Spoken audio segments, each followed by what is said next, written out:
Autism যা মস্তিষ্কের বিকাশজনিত সমস্যা। অটিজম শিশুদের সামাজিক বিকাশ ঠিক মতন হয় না, এরা কথা বলা বা অন্যদের সঙ্গে ঠিক মতন মিশতেও পারে না। সেই শিশুদেরই গানের মাধ্যমে মূল স্রোতে ফেরানোর কাজ করছেন যাদবপুরে গানের শিক্ষিকা সুচরিতা চক্রবর্তী।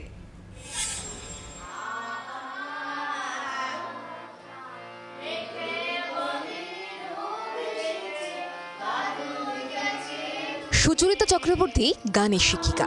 দক্ষিণ কলকাতার যাদবপুরের কাছে নস্কর পাড়াতে তার গানের স্কুল। প্রায় 70 জন ছাত্রছাত্রী, তাদের বয়স 5 থেকে 18 বছরের মধ্যে। তবে তার ছাত্রছাত্রীরা অন্যদের থেকে একটু আলাদা। এরা কেউ অটিস্টিক, কেউ আবার ডাউন সিনড্রোমে আক্রান্ত। ধৈর্য নিয়ে গান শিখিয়ে হাতে নাতে মিলছে ফল, বলছেন শিক্ষিকা। এই মিউজিকের যে প্রথাগত শিক্ষা, সেটাকে আমি ধৈর্য নিয়ে এদের মধ্যে প্রয়োগ করে দেখেছি। যে গ্রামাটিক্যাল নোটগুলো আছে সারেগামা পাধানিসা, সেগুলো আস্তে আস্তে প্রয়োগ করতে করতে এদের আমি দেখেছি এদের কথা বলার ইচ্ছা তৈরি হয়। মিউজিক একটা কি বলবো রিক্রিয়েশন, মানুষকে আনন্দ দেয় সেহেতু, এবং একটা সুর আছে এবং কথা বলার স্পেস তৈরি করে দেয়। বর্তমানে অটিজম চিকিৎসার আমূল পরিবর্তন হয়েছে। মিউজিক থেরাপিতে এই শিশুদের জড়তা অনেকটাই কাটানো যায় মানছেন অভিভাবকরাই।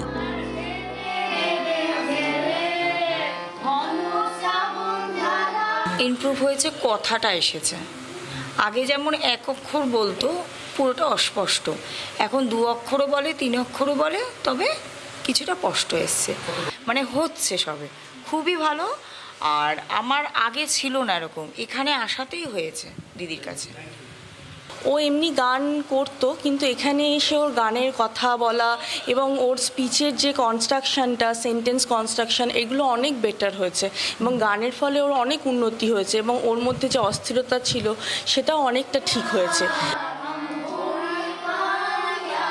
বিগত 6 বছর ধরে সুচরিতা চক্রবর্তীর এই কাজকে কুর্নিশ জানাচ্ছেন সকলে।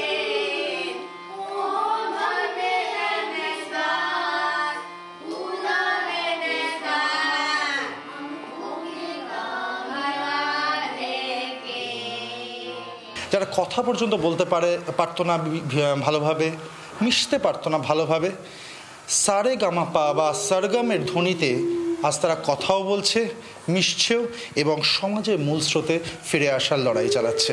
ক্যামেরায় অরিন্দমের সাথে অর্কদীপ্ত, জি 24 ঘন্টা, কলকাতা। বাংলার আওয়াজ, বাঙালির আবেগ, জি 24 ঘন্টা।